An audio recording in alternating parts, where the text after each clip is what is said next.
My name is Ginger Tinney. I'm the Executive Director for Professional Oklahoma Educators. Today I want to talk to you about our history as an organization, some of the bumps along the way in our development, and also some of the things that we have developed that may be useful to you as another state director.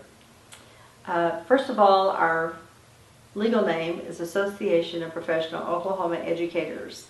Our founder was Mr. Olin Isbell, and he founded our organization in 1988. And the story behind that was that he was a superintendent in a very small town called Bennington, Oklahoma. And his staff came to him and said, we would like to find an alternative to the union. We do not like what they stand for, and we do not like the cost of the dues. And so Mr. Isbell just went out and started finding organizations that he could mimic in our state, and he found ATPE in Texas. And so from their organization, he mimicked our organization.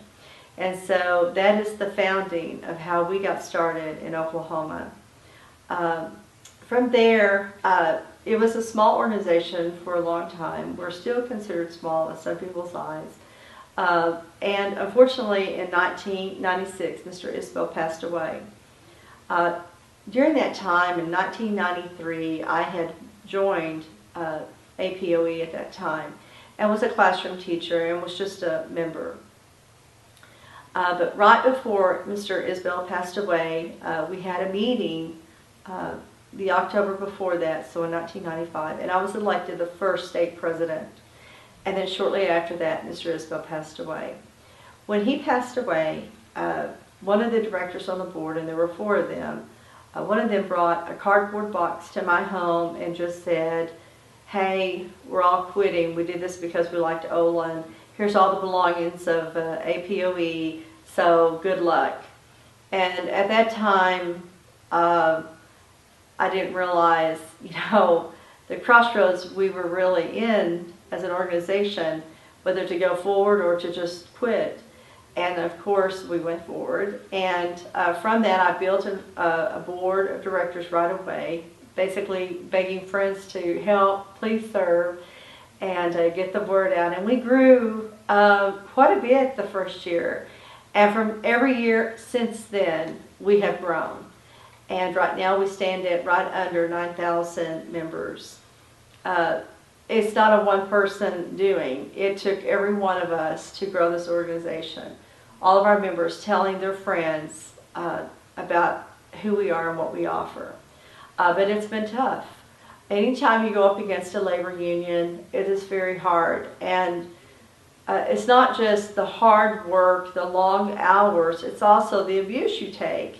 I mean, how many times I've been lied about, slandered, if you will, and treated just unbelievably rude, booed, told that there was no use for me. I mean, when you tell this to business people in Oklahoma, they're shocked. They're shocked that this would have gone on in the last few years, but it absolutely, every bit of it happened. And that's why you see such loyalty with our members, because they also endure some of the ridicule, especially in the early years when they joined. We are starting to see that tide turn now. We are now in, I believe, every school in Oklahoma. Some we just have one member, but some we are the majority. And so we're very, very excited about that. And truly, God has blessed us, and that is the truth. I became the full-time executive director in 1998 and was president and executive director at that time. And even before then, in 1995, of course, I was by myself pretty much, and I was the president then. And we were so poor that our home office was in Mr. Isbell's home, and then it changed to my personal home. And then we stepped out a year or 2 later to rent a small office in the industrial park here in Norman. And we've moved a few times, and now we have a complete office building here in just right outside of Norman, Oklahoma. It's got 21,000 square feet. Some of that is subleased or rented by another tenant. And we have over, I think, over 25 employees at this point. I also established the foundation in 1998. I realized that because our membership dues were so low and there just wasn't enough money, that we had to have another source of revenue to just stay in business. And so, along with my husband, who's an attorney, he did all the paperwork, we established the APOE Foundation. And through the foundation, businesses or supporters could give and have a donation, a tax-free donation, as I know National Right to Work has the same thing. I want to talk to you a little bit about collaborative communication. This was written by Mr. Michael Barlow and presented to me, and I sat down with him and we went through it and we tweaked it and we changed it. Mr. Barlow represents school boards, and of course we represent, and work with teachers.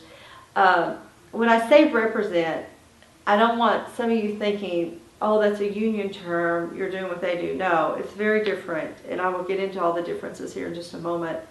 But it really was the brainchild of Mr. Barlow, and I want to give him credit for that.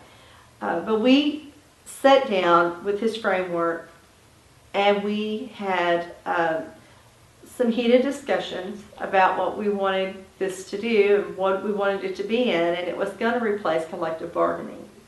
Now, Mr. Barlow and I have very differences of opinion on employment issues, and so he comes from the background of AFT, and so he, I don't know if he still is, but he was pro-union, and so we had some big differences, and then now of course he represents administration. But we hammered this thing out, and once we felt like we had our final product, we needed a school to test drive this in. And we did it in the school in Oklahoma named Bridge Creek. I had our state president was there, and he was a strong leader, and they were ripe for changing, getting rid of the union in their schools. So we thought, okay, here we go. We don't know if this is going to work or if it's going to fail. Our names are on it, so here we go. And so we thought we had picked the perfect school. What we realized is shortly after we had decided, let's go forward, let's try this. Actually, there was controversy between the superintendent at that time and the school board, and the superintendent subsequently left. So it shows me that what we developed works even when there's controversy in the top ranks of the school.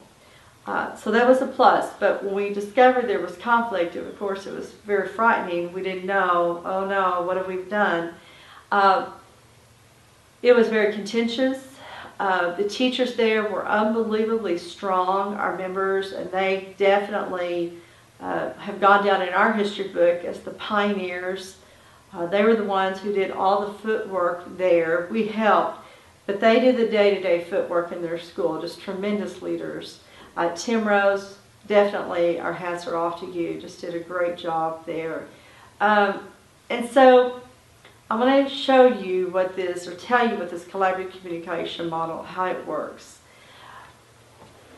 Some of the things that collective bargaining does that we wanted it to be just the opposite. And when I say we, I say that loosely, because some of the things I wanted Mr. Barlow did not want. But one of the things I wanted was it to not be secretive. In collective bargaining, the teachers from the union would go in and meet privately with whatever administrators the school wanted to do the negotiation, or to hire a professional negotiator. And it's all behind closed doors. And so you really don't know what is being said. And so I wanted that to change. I wanted it to be transparent. I wanted it to be open. If you're a certified teacher, whatever they're saying does definitely affect you. And we felt like, too, with transparency, that the meetings would be conducted probably more professionally. They would be more careful about perhaps what is said, but also to help them really keep their focus on teachers and hopefully cut some of the emotion and the adversarial relationships. And so, the way we do it is the teachers elect 5 of the most respected teachers to represent them. And in the school has 3 administrators and 2 school board members that represent administration, if you will. And it's not us against them at all. It's a team. We're all working together for what's best for the students, first and foremost, and what's best for that school district. And the local teachers know what's best for that school district, along with that local administration, than anyone else. Much more than anybody at the state level, for sure. And so when we do the training, we tell them you do not sit across the table from each other. You sit intermittently, like you're intermingled with each other. You have a teacher, then a school board member, a teacher, then an administrator. And that's how it is. And then we come out and we do the training, and we do it free of charge. It does not cost the school district any money. It does cost us money, but it doesn't cost the district any money. And we teach them a different way to communicate. And we start with listing the problem on the tablet, a writing tablet, a large one in the front. And we say, okay, here's the problem. And then we round robin it. How would you solve this problem? And we do a whole different training on all of that. And the beautiful thing is that they really do become a team. And they comprehend the complexities of each other's role in the school. The teachers start to understand the school board members' positions, to understand the administrators' positions as well, balancing the budget and knowing all the financial obligations they have to make. And vice versa, the administrators and the school board members get a real close-up shot of what's going on in the classrooms and what the needs of the teachers are. It really is a great thing. And I want to give you a little example of a situation that happened in one of the schools. I don't want to name it. But there had been a mistake made by the payroll clerk. And the mistake was that they were paying teachers too much. Oh well. If you're a teacher, that's not a mistake, right? But anyway, so the teachers every year in the school would just be so afraid that this extra income was going to be taken away. That was always the threat by the union. Oh look, if you don't elect us, if you don't do this or that, they're going to take that away. They used it as a membership building tool. Used the fear of that actually with teachers. And so I said to the teachers, our members, I said, let's just get it out on the table. Let's get this out. Let's discuss it. And so they brought it up. And when the school board members realized how horrible the effect would be on these teachers if they lost that income that they'd counted on, they came up with a great solution. The whole council, we call it the council, and that was to say, look, yes, there's a mistake. Obviously, we have to correct it, but for those of you who are already here, you'll get it till the day you retire or when you leave, and for the new people, then we won't be able to do that. And so that's how they corrected it. Very simple. A few minutes, and it was solved. So this tells me this style of communication is much more superior than collective bargaining, because it forms great relationships that are open, it's transparent, there's no hidden agenda, there's no secrecy, there's none of this us versus them. It's all about what's best for the students and what's best for our district. And really, let's pull together and make this thing a great place to teach and have a great school district. And everybody benefits from that. Everybody. There's no money being paid to a union person. We don't go and do it for them. They are quite intelligent themselves, and they share for themselves. They present their concerns themselves. And every school that we have this set up in, I think it's now 18, I believe, it's worked great. And none of them have gone back to the union. That is always the concern when your teachers leave, if your administrators leave, you always have to teach the other teachers how great this is versus collective bargaining. And so we would love to see, and when I say we now, I'm talking about our organization, would love to see other states do this, because it is a good thing. And it's about what's best for the student, and that's why we're in education. One thing that in Oklahoma we have is a statute that specifies in detail all the steps you have to go through to decertify the union.